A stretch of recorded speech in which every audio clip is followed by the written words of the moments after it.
What's up, everybody? Today we're going to be diving into one of my favorite topics, World War II history, with the creator behind the channel World War Wisdom. Never mind, forget that. His name is John Smith. Seriously. Mr. World War Wisdom. I wasn't supposed to say his name. We've got reenactment works, untold World War II myths, LARPer melees, and you won't believe the Allied tactic that left some Germans utterly stunned. That was terrible. Stick around. We're going behind the channel with World War Wisdom. Eric, Hey, what's up, buddy? Thanks for coming to Sarasota. absolutely. You ready to get today started? Yeah, we got a big day today. Let's get to it. Let's do it. I love the t-shirt. Look at that. That is the name that was painted along with this symbol on one of the EZ-8 Shermans as it rolled into Germany. Oh my God, I love it. We got Oh yeah, hey, sorry about these flip-flops. It's from an earlier episode with PSR. You'll have to wait to see why he, okay. why he had these flip-flops on. I'm excited to find out. Let's go. All right, you're pretty young. Yeah. For me, it's impressive, the entrepreneurial mindset that you have so early on. But it's also interesting that, to me, that you're into World War II. How did you get into it? Into World War II in general, I always had some interest in Army stuff, military stuff. I wanted my dad to take me to the Army-Navy store so I could buy camouflage pants, and I would wear a camouflage uniform to school in like first grade. I would watch TV shows about tanks and stuff like that. And then I met a fellow classmate who ended up being one of my best friends, whose dad was a World War II reenactor. And that was kind of the impetus for the narrow focus on World War II that I developed. I had started going to these reenactments, and his dad would lend me all this World War II equipment and because get it. There's liking World War II, there's studying and watching movies, and then there's reenacting. Right, that's a whole nother level. Yeah. But as a kid, man, I love that stuff. I really have grown up doing this, reenacting and studying history. See what kind of trouble I'm in. I have never played a round of actual golf in my life, so. All right. I think we'll be all right. You know by Elliot too. Yeah, I got my ass kicked by Elliot. Oh no, stay in, stay in. That is total horseshit. Oh, Yeah, take it. Go better. Yeah, I was about to ask. Yeah. nice. Are you much of an actual golfer? No, I want to be. Arnold Palmer. Oh, he's doing that Arnold Palmer thing. We are pretending to play golf, so I feel like this is the perfect environment to talk about pretending to play World War II soldier. That was a great tank right there. I like that. The most awkward question. How often are you thanked for your service? I gotta say, I think it's only happened to me maybe 2 or 3 times. Like, I have heard of that happening often to reenactors. That was a nice shot. That was really close. Yeah. Typically that happens when you're wearing the uniform in a place that isn't a World War II reenactment. I remember even one time, one of the older reenactors, the newspaper took an article of him, or took a picture of him and put it in an article saying that he was a real veteran of World War II. And he's like 50 years old. That age doesn't line up. This is fun. Who plays the Nazis? Oh my gosh. Believe it or not, plenty of people are ready and willing. What motivates somebody to want to play a Nazi? Well, objectively, I think the German, like a lot of their weaponry and their designs and the uniforms they wore were really cool. They had some high-tech stuff. So that draws people in. I'm sure there are people who get drawn in for the wrong reasons. Like they are more interested in the actual beliefs and stuff. But those people usually get found out and pushed out pretty quick. As a guy who loves teaching about history and recognizes the importance of that, teaching about the bad guys is probably the most important part. Oh, it's coming back. Oh, man. Oh, no. That's why it's nutritional kit. Oh, no. Oh, no. Oh, please. This is where you enter 1 hour later. This one's going straight in. No more funny business. 1 hour later. All right.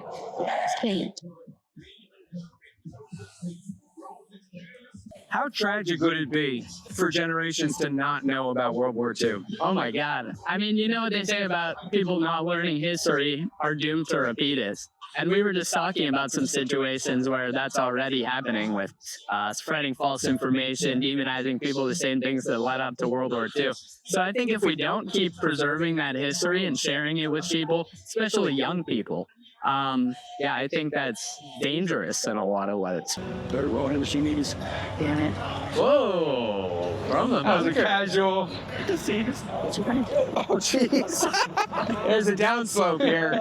You've probably come across some like pretty good, like I would call them hidden stories, not in movies or books. Yeah. You have like a favorite hidden thing that you found out about? I think I come across quote unquote hidden stories all the time because every veteran had such a unique experience. You know, there were millions of guys overseas. I found a neat article about guys getting so cold in the Bulge they had to pee in their rifles to keep them functioning. Come on, what are you waiting for? You don't see that in the history book. Don't see that. I don't know if I've ever seen Oh, man. You haven't seen Happy Gilmore? I'll have to give it a watch. It's I do such like Sandler movies. It's such a great movie. Yeah, the Brits used to always say the GIs were overpaid, oversexed, and over here. And that was the problem. We used to say about them, their problem was they were underpaid, undersexed, and under Eisenhower. But Oh! too much mustard on that one. One more. So what did you think of today? I don't know how my mini golf skills were, but I certainly had a good time. You know, have you ever played the game This or That? Maybe. Basically, I'm going to give you two, like Ford or Toyota. Oh, yeah. Recently, we just had the Army-Navy game. So, Army or Navy? I'm partial to the Army just because that's the history that I like to study. But I don't have much stakes in the football rivalry. Sherman or Panzer? Oh, Sherman. I love the Sherman. And there certainly were great German tanks, and they did have more armor and bigger guns and stuff. It's a fucking beast. But what really matters with the tank is having it on the battlefield. And the German tanks, so many of them were breaking down or they couldn't produce them because they were so complex. Pacific or European theater? European theater, just because that's what I got introduced to through reenacting at a young age, and that's what a lot of video games and movies portrayed when I was growing up. But I'm also very interested in the Pacific, and I'd like to keep sharing that history. Patton or Eisenhower? I gotta go with Eisenhower. Interesting. Patton was a great general, but people loved him and people hated him. But he made some questionable tactical decisions. I think it was his son-in-law. He sent out a super risky mission to rescue his son-in-law from a POW camp that had very high casualties, like put a lot of his own men out there to die so that one of his family members could get liberated from a camp. And that's just one example. So Patton was the right guy for the job. He got the job done, but overall, Eisenhower's my guy. I'll drink to that. Luftwaffe, Royal Air Force, or American Air Corps? American Air Corps. That's just me, though. M1 Garand or 1911? The 1911's great, but you could have said any other weapon, and I would have said M1 Garand. It's, I think, my all-time favorite weapon. Speaking of the M1, Garand or Garand? My opinion is that you can say either and be completely correct. I usually say Garand, because that's typically what a soldier would have said back then. That's what I was actually interested in, the soldiers. Honestly, a lot of them back then just called it the M1 rifle. But we do know the guy who made the rifle, John C. Garand, wanted his name said Garand. But it's not always how things work out. Bonjour. Bonjour. Comment allez-vous? Hi, Sarah. The real question is, what would you order if your country was about to be invaded, but you really didn't care? That's harsh. How do you feel about the French, really? Really? Yeah, as an objective, as an American can be, Yeah. Historian. I don't have beef with the French. I know we give them a hard time. We make jokes about the French giving up and everything. From what I've seen, I haven't been over to Normandy yet, but it seems like they're still very appreciative. Normandy is especially. Right. And I don't know how much that carries through to other parts of France, but I respect that. I often associate French cafes with like spy movies. You know, the French resistance was underground and was happening under the nose of the Nazis. Operation Mincemeat, Imitation Game was great. Valkyrie. Yep. Do you have a favorite spy movie? If Valkyrie counts as a spy movie, then that would probably be it. There's probably some liberty taken at times, but I do really like that one. I think it's a great movie.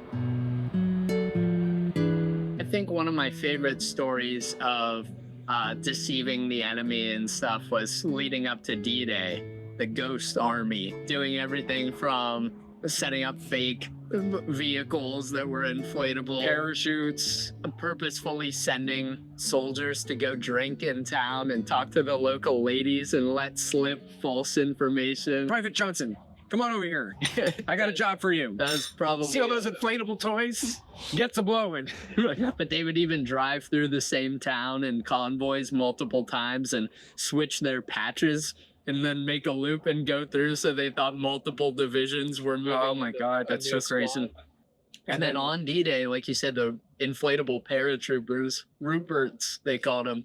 They called them Ruperts? Yeah, that's what they were called, the little blow up. I think they were filled with straw, with fire. To convince them that we were going somewhere else. Yeah. Looks so good. Thank you very much. What do you think of Tropic Thunder? I know it's not a World War II movie, but there are two scenes that make me think of you, and I'm just curious. I like that movie a lot. I think of you as a reenactor. Yeah. I'm a dude playing a dude disguised as another dude. You're the dude playing the dude dressed as another dude. Mm-hmm. And then never go full retard. Right. What this is. You can't go all in. Are there reenactors that take it, you think, too far?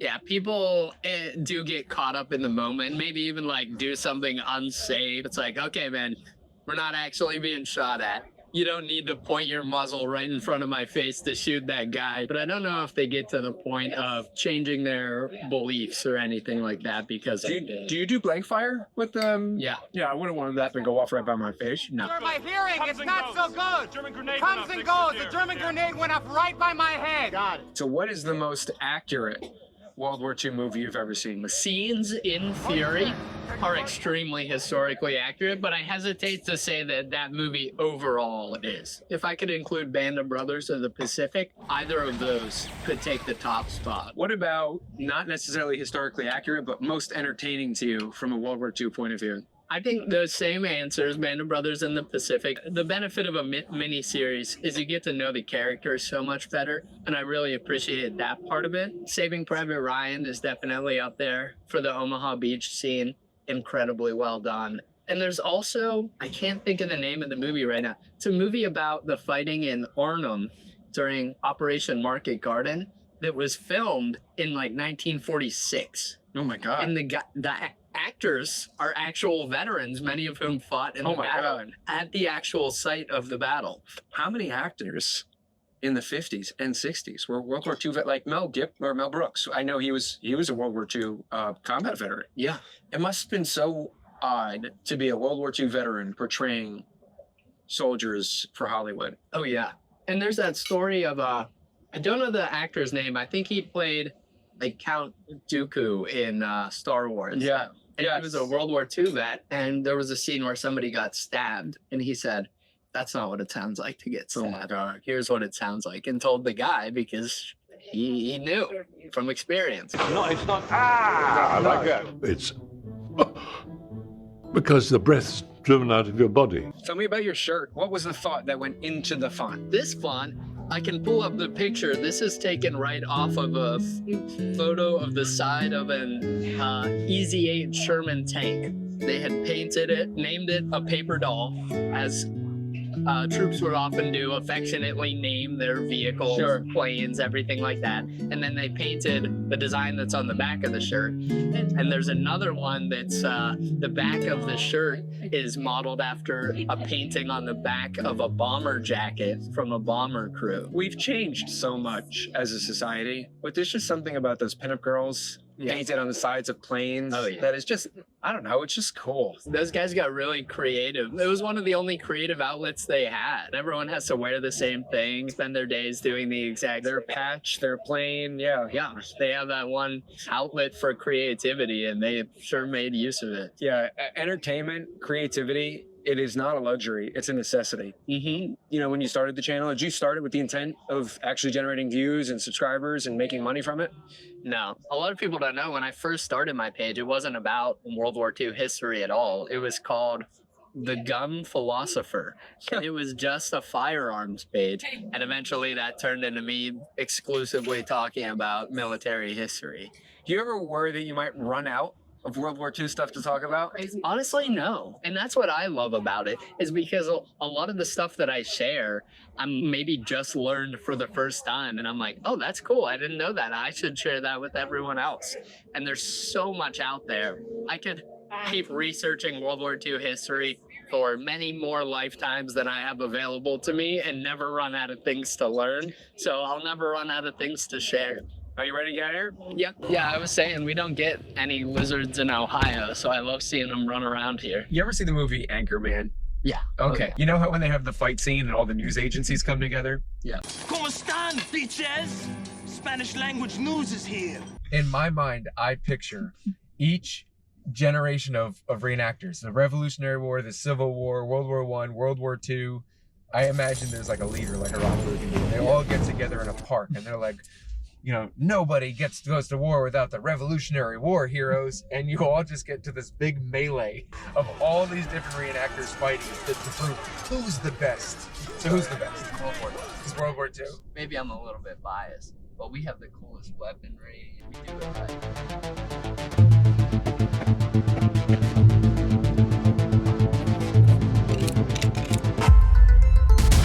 Got some fun toys in that case over there. I do have some put them toys. to use. As we go down the line, they get a little bit more unique and special. You could argue the order of them, but it's my show, so I can put them in whatever order I want.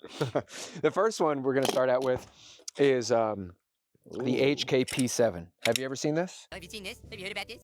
No. Okay, it's the gun that Hans Gruber carries in a Christmas movie, Die Hard. The best Christmas movie. Yes. Now that's a movie I have seen. I'm very happy to hear that. It's Squeeze Cock. Squeeze Cock. Oh, I have seen these. I've never held one. I really should just throw some lube in here real quick. Yeah, lube that Lube. cock. I was about to say it if you didn't. Great minds. Yeah. Well, you know that it's better when it is. Especially when they're black. I'll say for a German gun, I usually think of their guns as being so eloquent and well designed and everything. Yeah. It doesn't look like a gun. A nice miss to start the day. Man, Got it. Yeah.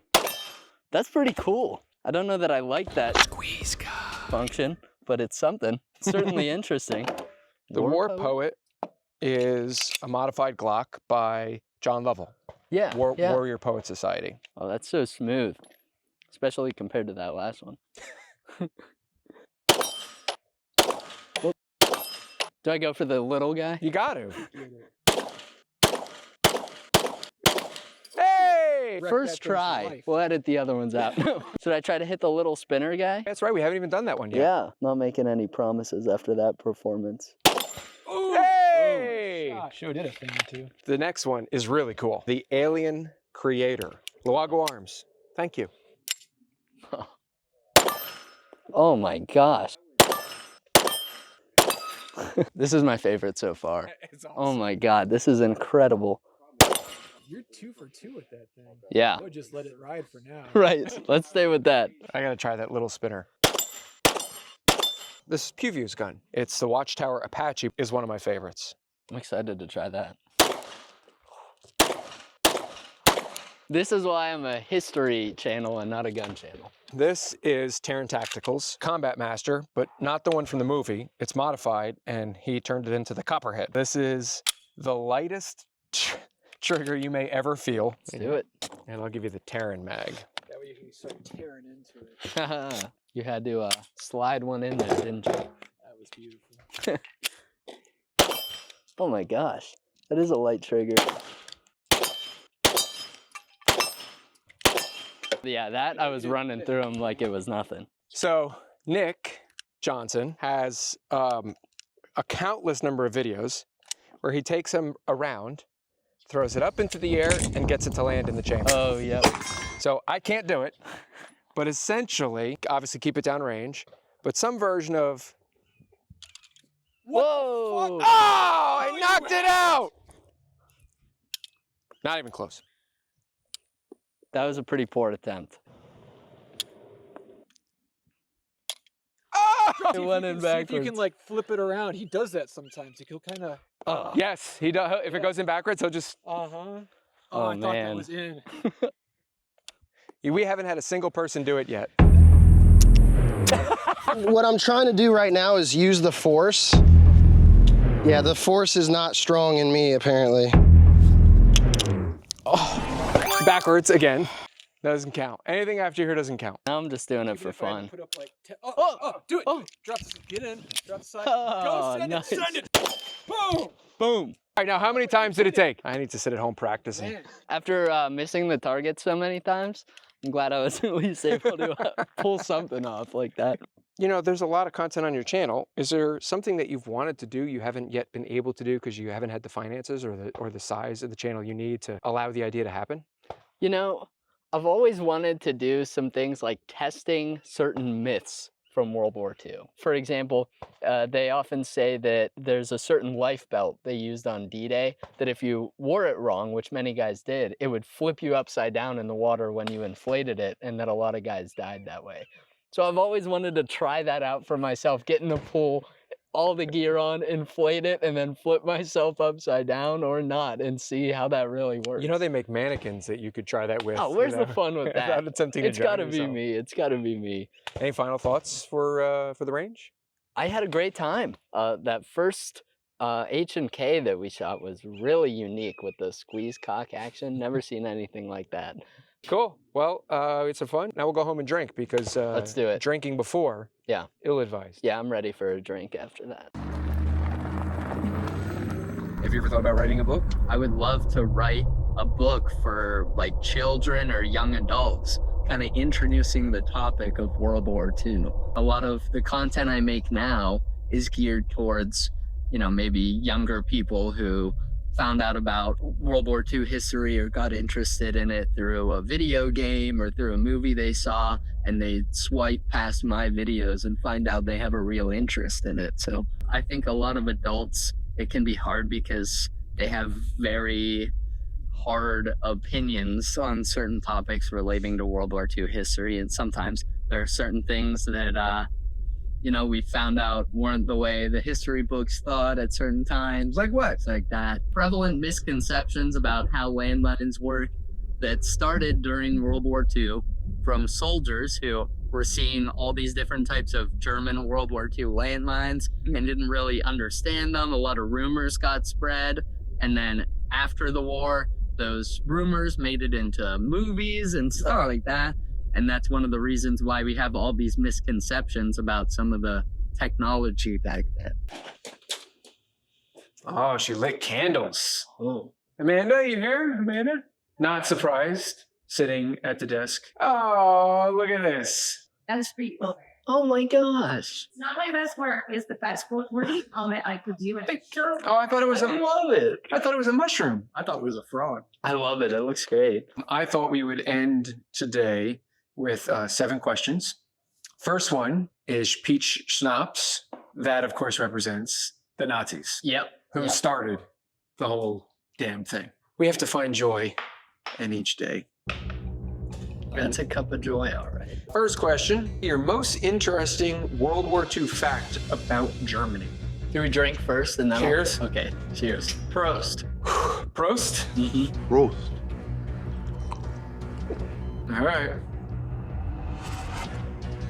Actually, not bad at all. No, it's not bad. So the Germans during World War II, they were all about making their bigger, better weapons. And at times that came from captured Allied things. We all know the US bazooka, and the Germans had the Panzerschreck, which was basically, they captured the bazooka and thought, let's capture this, but we're German, so we gotta make it bigger. So it's like considerably larger in diameter than the bazooka, but the same weapon. Really? Yeah. All right, second drink is a Bordeaux from France. And I chose this because it's a Rothschild, the Mouton Rothschild winery in I want to say it was 44. I have to look it up. But the label of their wine bottles was the V for victory. What was France's most important contribution to the World War II effort, in your opinion? Oh, that's a good question. I'll drink and then answer. Obviously, occupied France became somewhat of a fortress. So the French citizens in France who were feeding information to the Allies, I think that was a huge contribution. Next, we have a very warm beer, because that's how they drink it, heathens. If it wasn't for Britain's Royal Air Force and their defense of the airspace over Britain, right, that land invasion would have happened a lot sooner, and the Nazis would have taken Britain, and America might have stayed out of the war altogether, and who the hell knows what would have happened. So this is my cheers to the Brits. What's your most interesting British story? Actually, quite tasty. Yeah, I'll think of a fun fact if that works. Yes, that works. I think a good one is that the British Bren gun, I believe, was one of the first machine guns to use a quick change barrel. I think there was a Czech weapon that technically had it before that, but one of the first quick change barrels ever devised was by the Brits. Next, we have Tuaca. I Googled what was an alcohol that the Italians drank a lot of during World War II, and this is what came up more than any other search result. Do you feel the Italian citizens never really wanted to support the Nazis, and it was whatever power, the Mussolini political complex, that kind of made it happen? I do think he had support early on, and he was trying to, make powerful allies and get Italy in a better position, at least in his view. But when that didn't work, people were pretty quick to... They dragged him through the streets. Right. Grazie. Suppose you probably sip that as opposed to drink it. Obviously, we've got to go with Stolichnaya. I'm pretty sure they drank this every meal of the day. Oh, yeah. If you read any of the books that Winston Churchill or his kids wrote, Stalin was almost legendary with his drinking. This one's going to be a lot rougher. Obviously, Stalin, horrible human being. Yep. Arguably worse than Hitler. But what is your thought on Russia's involvement in World War II? Particularly since they started by a peace treaty with the Nazis. Yeah. We know from history they weren't a country that we remained allied with, but like you said, they were such a big contribution of the Eastern Front. Just the fact that Germany was fighting a two-front war, they really took a lot of the pressure off us by doing that. All right, cheers. Cheers.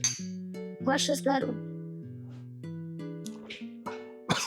I'll put some hairs on your chest. Oh, man. Sake. Yeah. The Japanese committed some serious atrocities, like some really horrible stuff. I didn't even know they existed until I was in my late 30s. Why are we not talking about the Japanese atrocities? There's a lot of reasons for that. The Pacific Theater in general is somewhat underrepresented in history. We don't talk about it as much. And maybe that's just because it was smaller in relationship to the fighting in Europe that involved so many different countries and people from around the world. Maybe there are some tough questions for Americans to answer with the dropping of the bombs and stuff. Maybe that's an uncomfortable topic for some people. It's not as cut and dry as the fighting in Germany, where we can point to, okay, they were committing these atrocities, we invaded and took them over. Yeah, and the Japanese atrocities, they don't get covered as much. Maybe it wasn't always atrocities they were committing against people who are as relatable to us. It wasn't against the Chinese, which are not American. Exactly. Well, this to me is cheers to my grandmother, who told me there was no reason to visit the Pearl Harbor Memorial because there'd be so many Japanese people there, and they were the ones who did it. It's an old generation. You ready? Let's do it. Cheers. Now we're on to, of course, the best, which is one of the best. I suppose it's the best tasting if you're a cowboy in the late 1800s and there's nothing else to drink. Right. Jack Daniels, representing America. Yeah. Greatest country in the world. Daniels. If World War II were to start all over again, so it never happened, but it happened now. Even though you have a lot of people my age and older referring to this generation as weak and lazy and whatever, do you think we'd rise up again and have an alternate version of the Greatest Generation that was actually 2024? Right. I don't think there's anything about the people back then, physically and as they were, that made them better equipped than people now to fight that war. But I will say that I don't know if young people today are as patriotic and as willing to answer a cause like that and go fight. I would like to think my generation of 20-something-year-olds would rise to the occasion and go fight a war like that and have the same result. But I don't know, it might be harder to rally people for a cause like that. Cheers. Cheers. Bonus. America being number one, we have to do more than one shot of the American. Twist my arm. That's good. That's the bonded stuff. It's actually not terrible. Bonded whiskey historically was very important. Back when just anyone was brewing whiskey and you didn't know if it was going to make you go blind or something. The bonded stuff, that was government approved. They aged it in a secured warehouse or whatever. I didn't know that. And yeah, nowadays the restrictions are a little less. I think it just means it's 100 proof and approved by the government. Government bonded warehouse for at least 4 years. Mm-hmm. You have a good day? I had a great day. It's fun. I had so much fun. I love it here. It's going to be hard to go back to Ohio after this. I'll be sad on that plane ride home. But thanks so much for bringing me out here. I appreciate you coming out. I just have one last question. What's next for World War Wisdom? I think more high quality long form content and more finding new ways to make history exciting and interesting to people and not just something relegated to the textbooks. Hey guys, thanks for sticking around all the way to the end. I really appreciate it. You rock. Seriously, seriously. If you were curious what those flip-flops were all about, be sure to check out our episode with PSR, Print, Shoot, Repeat, and you can get it here. Fair warning, the episode can get a bit cocky.